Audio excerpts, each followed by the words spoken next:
my main point is I want people to know that diabetes, both 1 and 2, are covered by the Americans with Disabilities Act, and you have rights at work. You don't have to suffer. You don't have to have a low in secret.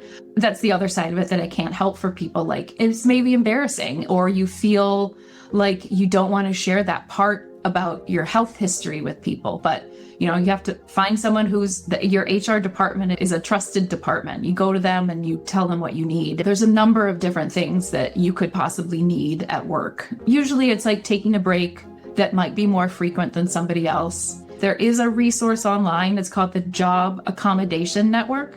And that gives people ideas about different accommodations they can request. So if anybody wants to go there, it also tells you about your rights. The other part of the Americans with Disabilities Act is that you are protected. You cannot be fired for having a protected disease under the Americans with Disabilities Act. Welcome to the Your Diabetes Insider podcast, where we take all of the mysteries of blood sugar control, focusing on nutrition, exercise, and any of the other 40 plus factors that may impact your blood sugar. If you don't know me, my name is Ben Zeal. I'm a registered dietitian, certified diabetes educator, strength and conditioning coach, and I've lived myself with type 1 diabetes for over 20 years. And I am here to share everything that I have learned in both my personal and professional experience so you can live that incredible diabetes life. So get ready and let's dive right into today's episode.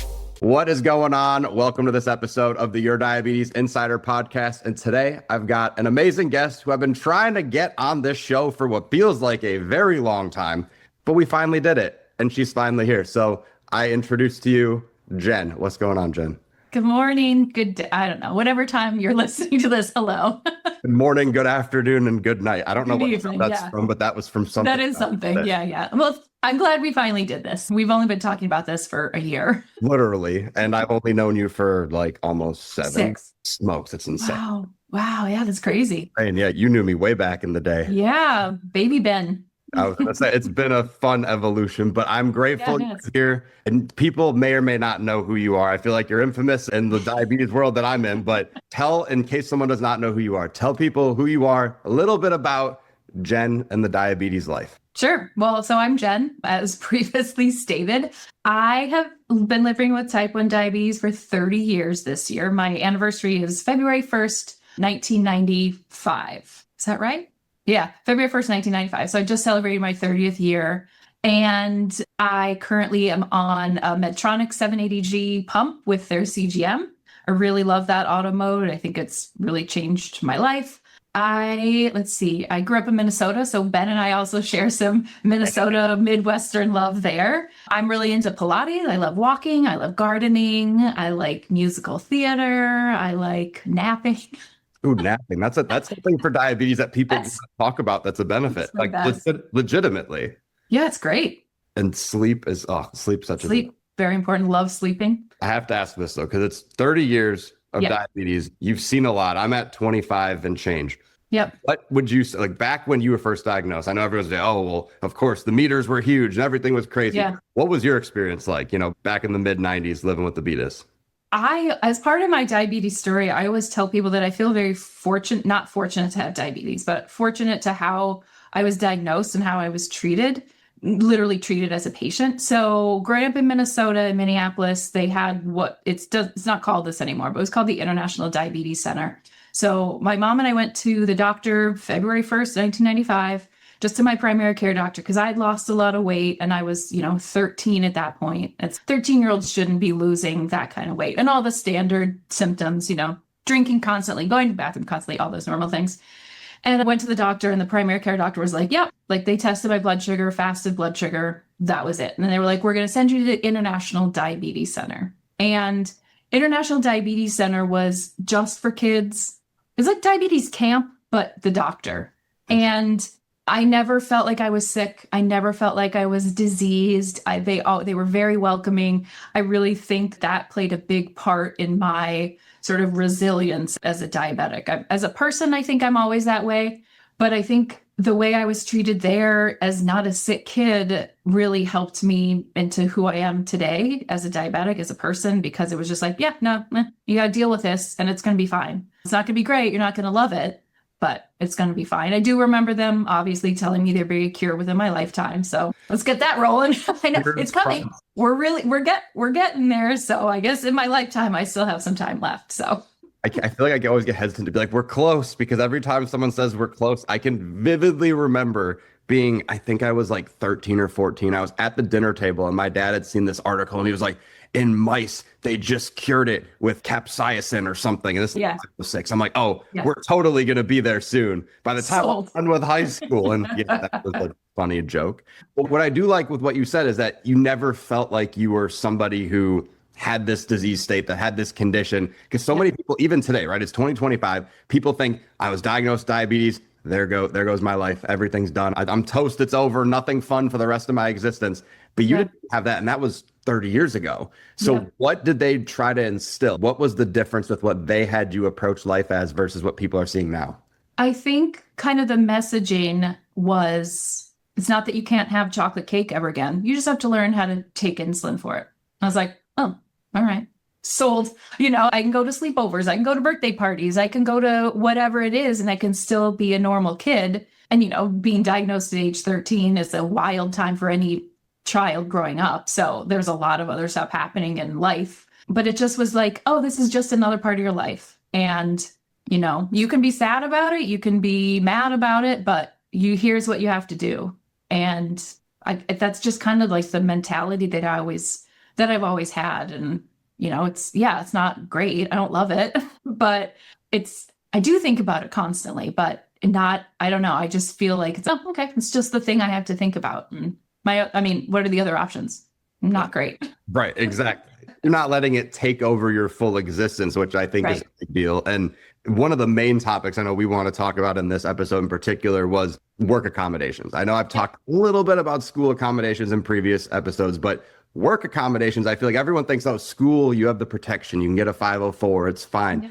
Work, it's kind of like the Wild West. And so you've obviously navigated all sorts of stuff in the workspace, the work sphere, whatever you want to call it. Tell a little bit about your experience. Workplace. There. There we go. As a person with diabetes who's been in the workforce, all the compound work. All of them. In the workforce, like what have you noticed? What have you had to do to be able to thrive from a diabetes standpoint where it didn't end up impacting your performance? So personally, I've never asked for an official accommodation. So I'll talk about a couple different things, but I've always been very upfront with employers. The first day, I'm like, hey, I have type 1 diabetes. I always carry Skittles or I always carry whatever. But, sometimes I might need to sit down and take a break and whatever. And so I've just been very upfront with that. I know people are very nervous about that. And that's kind of what I wanted to talk about, because that's actually part of my job now is reasonable accommodations at work. And reasonable accommodations that are covered by the Americans with Disabilities Act. So diabetes is covered as a disability. And as a side note, I hate to think of it as a disability, but in this sense, it's very important because it does affect your ability to do your job sometimes. As much as we try, as much as we plan, you're going to drop low and you're going to be on the work floor, doing some important science experiment, and you need to take a break, and you need to be allowed to do that. So if you're somebody who is not on a pump and so you're using insulin vials and needles and test strips and all this stuff, you need to have a conversation with your employer to say, is there a refrigerator nearby? Is there a place that I can go that's not the bathroom that I can safely take an injection? Or if I need to change my pump site, is there a place that I can be that's not a bathroom and that's private for me to be able to do that? So those are basic conversations you can have. You also want to talk to, depending on the size of your employer, maybe they have a first aid kit in the break room. Maybe you want to make sure that there's glucose tabs in there. That's something that they should be providing for you. So there's an official process you can go through with your employer. It's just called the interactive process. But my main point is I want people to know that diabetes, both 1 and 2, are covered by the Americans with Disabilities Act, and you have rights at work. You don't have to suffer. You don't have to have a low in secret.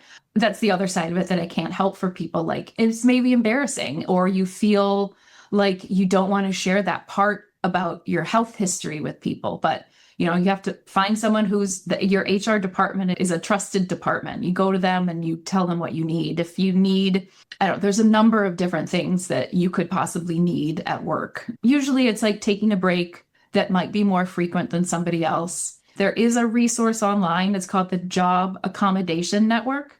And that gives people ideas about different accommodations they can request. So if anybody wants to go there, it also tells you about your rights. The other part of the Americans with Disabilities Act is that you are protected. You cannot be fired for having a protected disease under the Americans with Disabilities Act. You have to tell somebody you have it. And I think that's important just for your own safety, to just tell somebody that you work with normally, especially if you're going into an office every day or even a couple days a week. Tell somebody there that you trust who might know where your glucagon pen is, or who might know where your Skittles are, or who knows the signs to say, well, how do you feel when you get low blood sugar? How do you feel when you get high blood sugar? Someone can kind of keep an eye on you, because there's nothing to be ashamed of. And certainly employers have the responsibility to react, but also any solid employer is going to want to support you through that.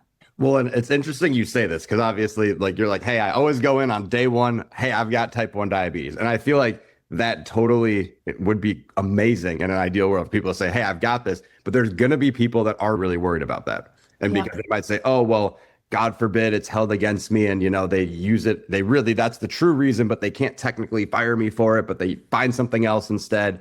But with it, right? Let's say someone's a little bit nervous and they want to have that conversation. Like you said, hey, I've got this. I carry this with me and I'm good. If somebody's nervous, what are signs, or not even warning signs, but just things to look out for from the employer side or from your boss's side to know if they're going to be supportive or not? So you know whether that you need to, basically the ante a little bit. Yeah, that's a good question. I would say, somebody starts, let's say you have because everybody has patterns in their blood sugar. So let's say your pattern is that at 9 a.m. every day, your blood sugar tanks and you can't fix it. You got to talk to Ben about how to stabilize your blood sugars, but you can't figure out why it's doing that. But it just so happens that at 9 a.m. your blood sugars tank and you need to sit down for 15 minutes. If your boss or your supervisor or whoever is like giving you the side eye or, hey, Ben, why you need to not take a break right now. I need you up to, be doing your job or whatever. And if you're not going to say anything, that's on you. Like, your job is to stand up at 9 a.m., do whatever you need to do. If you're not telling somebody, but so I don't know how to answer, like, what's a sign to be looking for, but if you're sitting there eating a bag of Skittles, somebody should ask if you're all right. So if, somebody should be like, I don't know why she's just sitting in the middle of the floor eating a bag of Skittles, but she is. And it's every day at 9 a.m. There should be signs that, somebody should say like, hey, are you okay? Do you need something? I notice that every Monday through Friday at 9 a.m. you have to eat Skittles.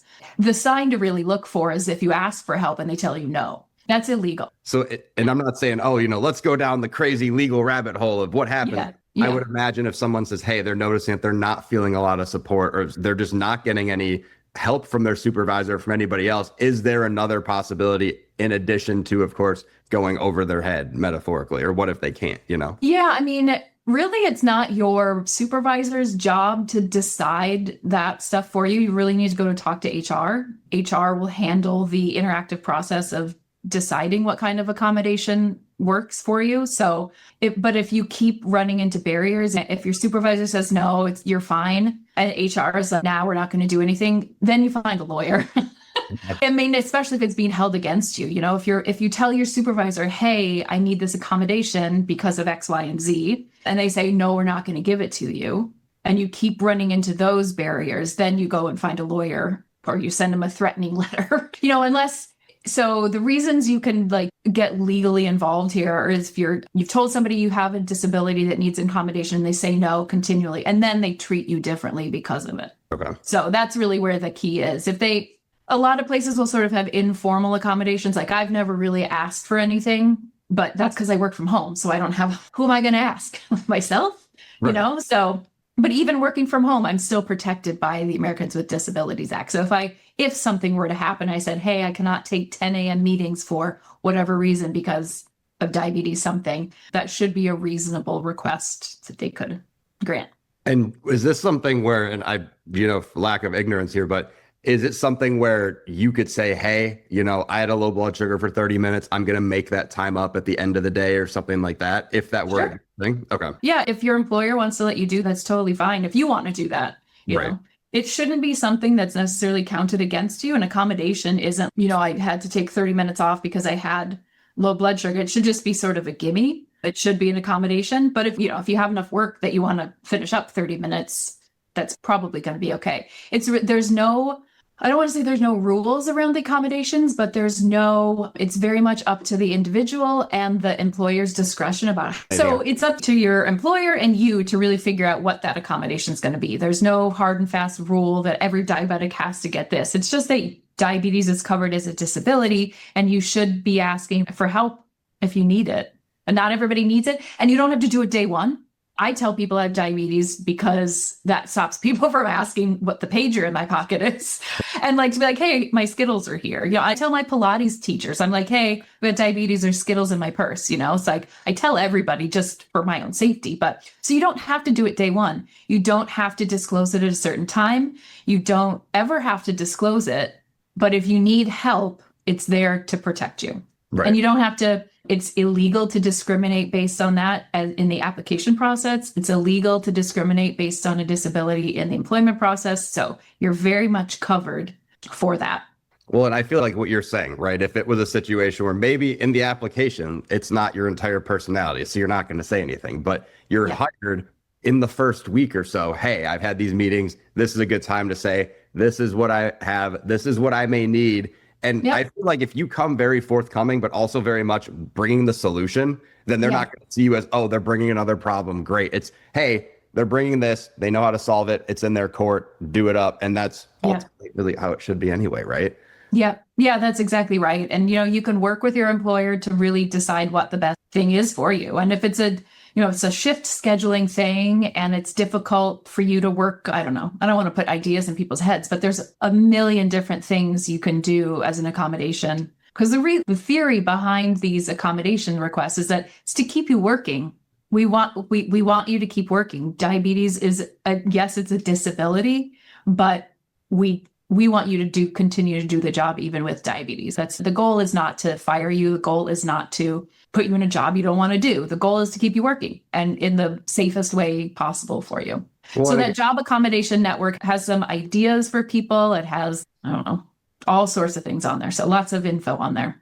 Well, and it's like I said at the beginning, it's kind of like the school situation. Just I feel like the school one is a lot more cut and dried versus this is a lot more, again, like the real world is similar to jobs, right? School is very school. This is very much, it's flexible. It's what you make it. And ultimately, it's up to you to stand up and advocate for yourself. Yeah. And I think, too, school is especially prominent in people's minds because they're kids. Right. And kids don't necessarily know how to speak up for themselves when we had diabetes, we had to do it all our own anyhow. But as an adult, people aren't asking you, do you need help? As much as an adult with diabetes. And especially if you're an adult that gets diagnosed with type 1 later in your adult life, you have to manage that and you have to navigate that on your own. And so having an employer who allows you to thrive, is just an important part of your life. Well, and I feel like on the advocacy side, while we're on that, because obviously that's a huge part of diabetes. I know you're a huge advocate for diabetes. Yeah. Talk a little bit more about what you've seen from an advocacy standpoint,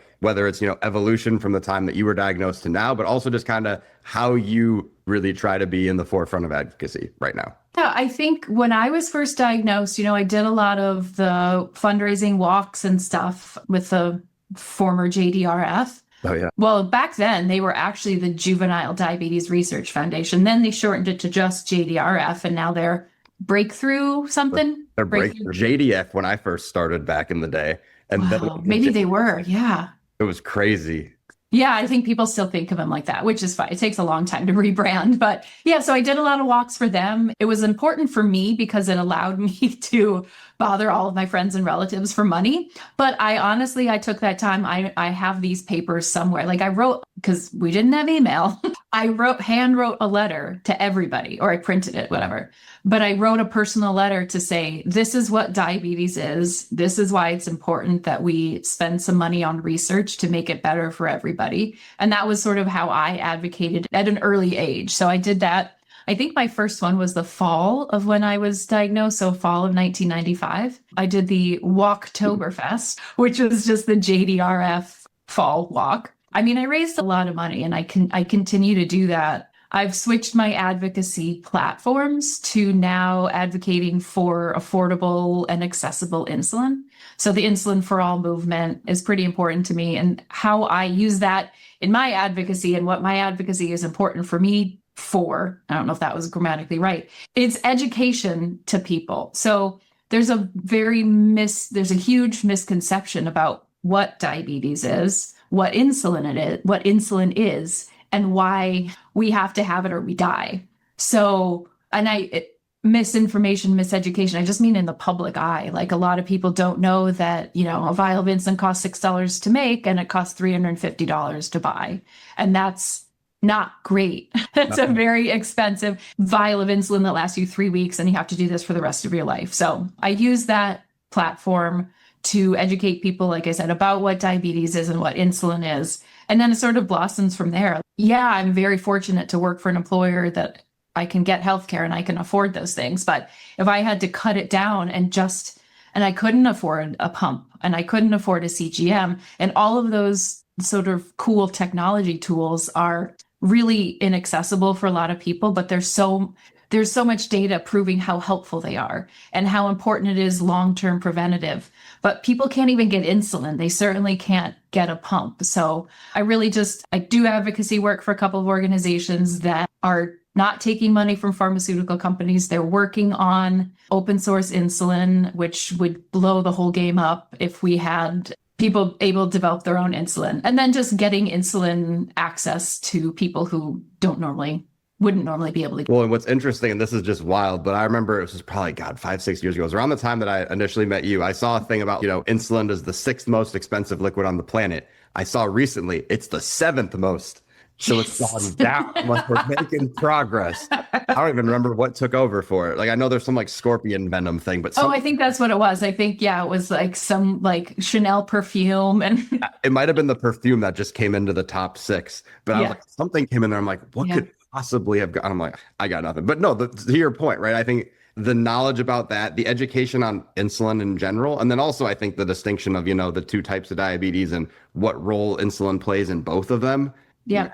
And I think just, again, education, still the number of people with the memes of the, Wilford Brimley diabetes, it's us, but people still associate all type 1 with that. And that education has to come. Yeah. I have to tell you, and you can feel free to edit this out if you need to, but I sort of went off the rails a little bit on a stranger. Oh boy, please share. So not entirely a stranger, so friend of a friend. So I was at a high school graduation party maybe 4 years ago. I can't remember, recently-ish. And one of the high school grads that I was there to see, her friend had just gotten diagnosed with diabetes. So I was like an 18-year-old, which is tough. Yeah. And he was trying to go to the Marines or something like that. He was trying to join the service, and he couldn't because of that. I don't actually know if it's a barrier to joining the military, but at that time he couldn't. Is it totally? Well, so my quick aside will be back in the day. They call up everyone. Oh yeah, we'd love to have you do basic and blah, blah, blah. And I was kind of interested in it. So I said, okay, cool, let's talk. And at the end of the call, a guy talks my ear off for 15 minutes. I'm like, does it matter that I have type 1 diabetes? Well, you can come by when we come to the school and get a pencil if you'd like. That changed real quick. But the new rule, from what I know of, and I'm not an expert, but from the new rule is, if you have it and you're already in it, there's a way to stay. They're not going to just discharge you. But I don't know how it is for new incoming people that want the military. But I know. So if you got diagnosed while you're in the service, you're grandfathered in now, and this is just within the past few years. That was never. I mean, even in the time I've known you, that's new. So, but it's similar to the FAA, right? Into all the flights and stuff. That's all brand new as well. Yeah, that's brand new. Back to your story. So back to the story. So I wasn't talking to the kid, a young adult, whatever. I was talking to his dad, and I think it just happenstance that we were next to each other, kind of standing at a table. And I was like, do you have any questions? I've had type 1 diabetes for a long time. And he said, I was talking to my son, and I think this guy was also former military, maybe current military, I don't know. And he was like, I was telling my son, you got to eat steak, and you got to eat protein, and you got to eat whatever. He's, you can't have chocolate cake. You can't have donuts. You can't have this. And I said, respectfully, he has to take insulin to eat steak. He has to take insulin to eat cauliflower. He has to take insulin the moment he wakes up in the morning and he puts his foot on the ground.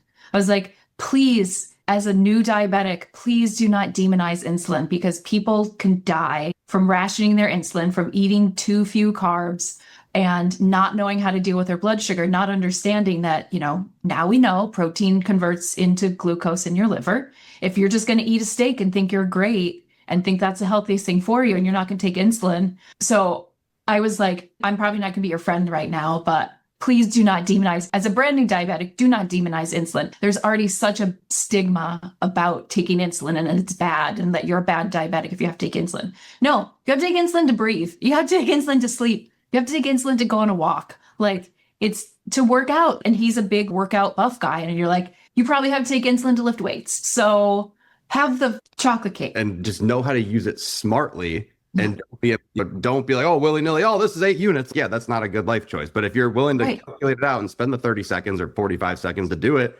fine. But to your point, right? Every time where it's, oh, I might actually be cured and my number is just flat all day. Like, you have the day, the other day, because I'm on MDI. I think you know this by now, but I'm currently MDI. And I had a day where Tresiba's amazing because it goes up to 42 hours, but at some point it starts to lose its efficacy. And I realized that I was like, oh, snap. I did not take it. And this is me, right? I do this for a living. I'm supposed to know. Right. I've been doing that a couple of years. It happens to all of us. And so suddenly I was like, I didn't take it. And thankfully I caught it right as it was starting to lose efficacy. Because I was like, oh, this is weird. But then I took it. Yeah. And from that point forward, the next 4 hours, I was just sitting at 208. And I'm like, if I had any reminder that I still have diabetes, there it is. This is it. Right.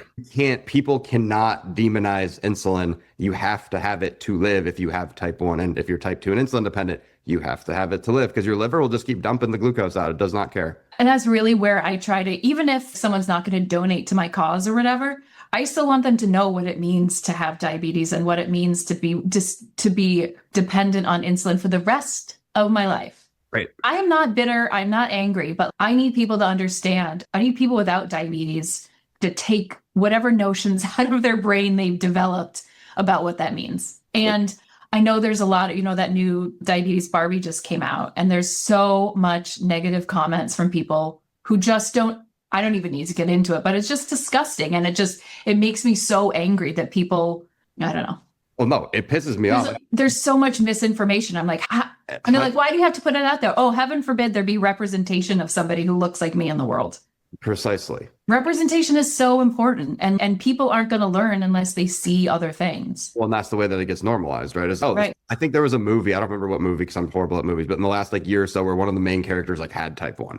I don't remember. It was like a Netflix thing, and I don't have Netflix, so I don't know. Well, there was a Pixar film too. Yeah, that might be what I'm thinking of. There was like a little girl with diabetes. Yeah, it's great. Yeah. That's awesome. That now exists because that 8 years ago would have been unheard of. You'd be like, oh, there's a character with diabetes. It's usually like the token character in the back. You get them for 2 seconds and they're constantly low and they're drinking juice. They don't do anything, right? Actual prominent character. That's cool.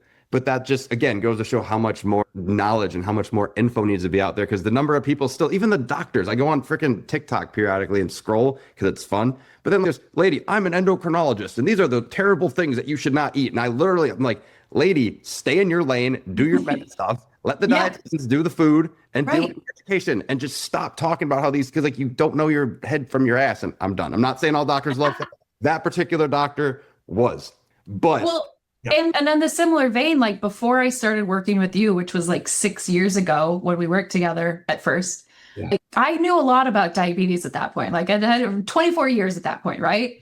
And in the time that we worked together, I learned so much more stuff that it's like, why didn't a doctor tell me this? Like, why has nobody, until this point in my life, why has no one ever told me that caffeine raises your blood sugar? Why has nobody told me that? Why does social media have to tell me this? But there's a lot of those things that that's very niche and probably not the majority of the world needs to know that. But I do want the majority of the world to know that like diabetes is not a choice.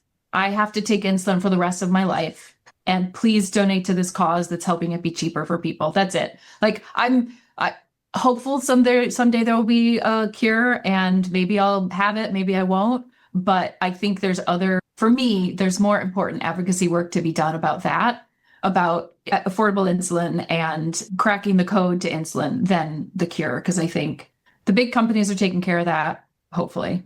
I feel like from a positive perspective in terms of something that has gotten through is the National Park Pass thing. Yes. Made it through. That made it through. And I actually got myself a National Park Pass. So, what's your first park going to be? Oh, so I got it at the first park, which was the best. So I was under the impression, and again, you probably can sign up for it online. You get like a doctor's note and you submit a Yeah. thing. It takes a couple of weeks. So I had heard about this and I kept having it on my calendar. And you know, when you like have something on your list where you're like, I want to do this, I want to do this, and you just keep ignoring the notification. So that was me. Yep. And I got so a whole list of that. literally, and I was like, all right, next time I go to the endo, I'm going to ask for this letter. And then I kept Yep. forgetting, and I was like, okay, fine. So anyways, we go to the Grand Canyon because we're like, let's go. And I see there's a thing. This is a few months ago.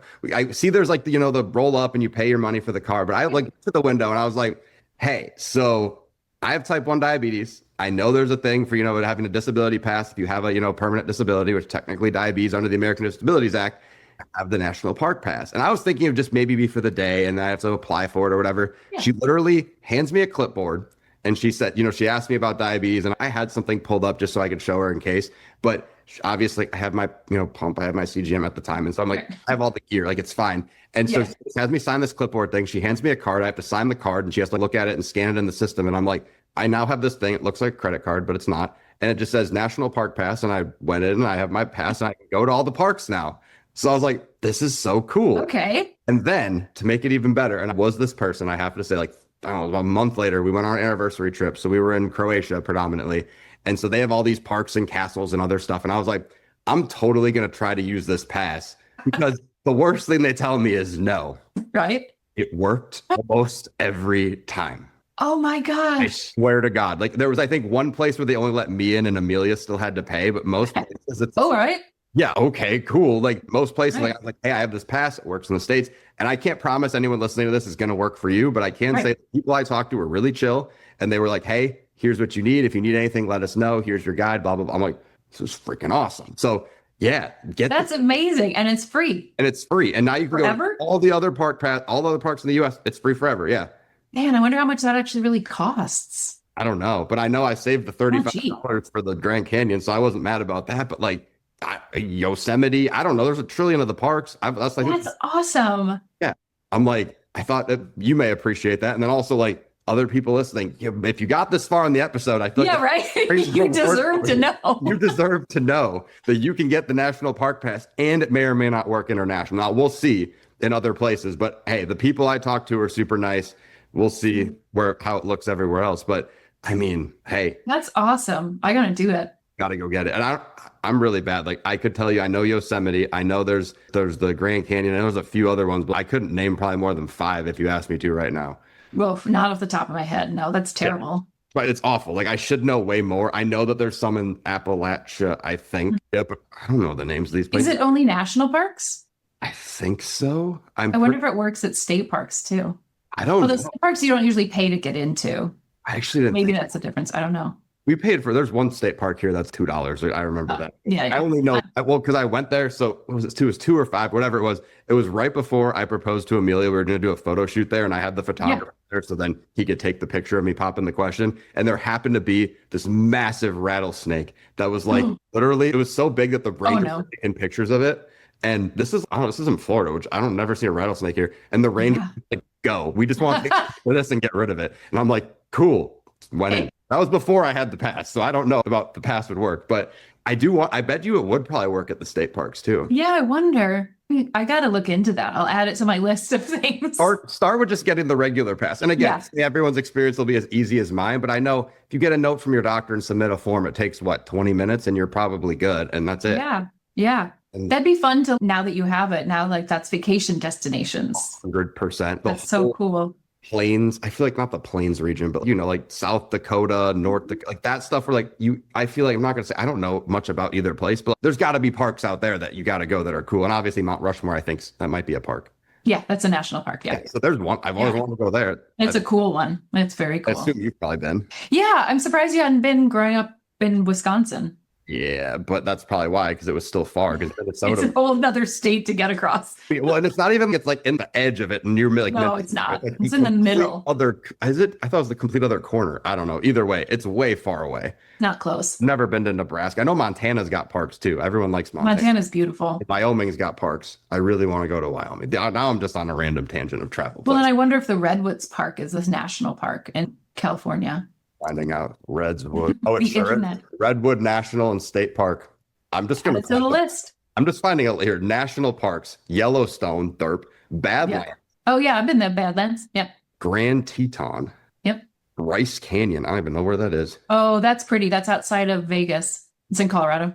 Acadia, duh. That was Oh, pretty. Shenandoah. That's probably Virginia, right? Yep. That was probably the Appalachian one I was thinking of. Yeah. Glacier National Park. Ooh, I might have been to that one. I've been there I think I have been as to a that. kid. Yeah. Joshua Tree, of course. What is this?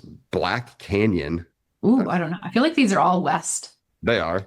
because there's not enough space on the East Coast for anything. What's They tore all the parks down. Guadalupe's in Texas. Hot Springs, Saguaro. That's probably hot as hell. That'd be fun though. Yeah, Hot Springs would be cool. I know someone that's gone to every single one of these parks, and I'm impressed with that. But then That's like I don't really have a bucket list, but that's pretty cool. there's 63 of them. I Oh my found gosh. on Wikipedia, and then on Is the Everglades a national park?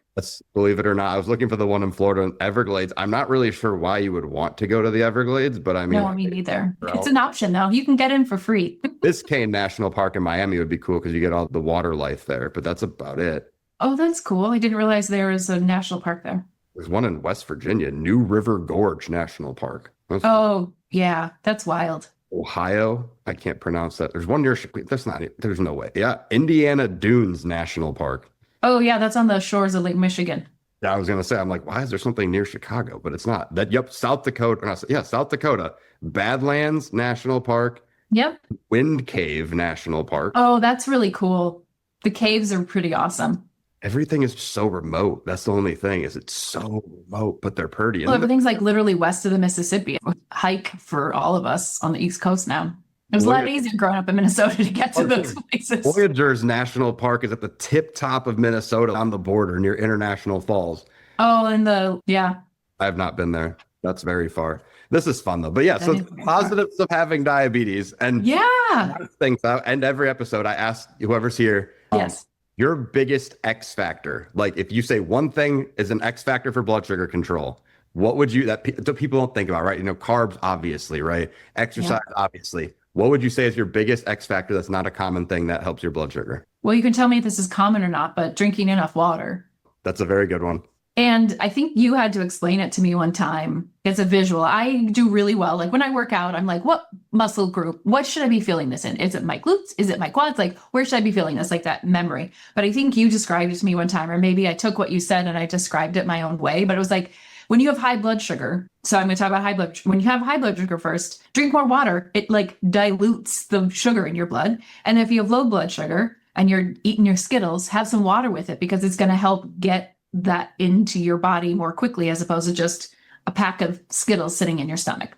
I mean, yeah, because you're technically, it breaks it down more easily because the chemicals break down the Skittles a little faster. Yeah, exactly. Yeah, I think of it like gurgling in there. You know, obviously juice is quick. So I'm like, well, I'm making Skittles juice with water and. Never thought about like Skittle juice. Yeah. I've heard called cow juice before, and I'm just like, but no, I think hydration is huge. And that's something that people don't often talk about. So I love it. I'm grateful we got the chat. I feel like this is a lot of fun. Me too. Thank you. I'll be back whenever. I'll come up with some more dire topics to talk about, like accommodations. We'll have some fun topics at some point. Not that we didn't have fun here, but definitely excited. Do you want people, and do you want people to reach out at any point, or if they're like, I have questions for Jen, or do you want it to kind of? Happy to. Yeah, my Instagram is private, but you can send me a message anyhow. Awesome. So I will link your Instagram down in the description of the episode. Thank you for being here. And then, yeah, if you're enjoying the pod and you love this episode, definitely drop us a 5-star on Spotify or Apple, wherever you're listening. And until the next time, I appreciate you. Thank you. Hope you're ready for the next episode. Hey.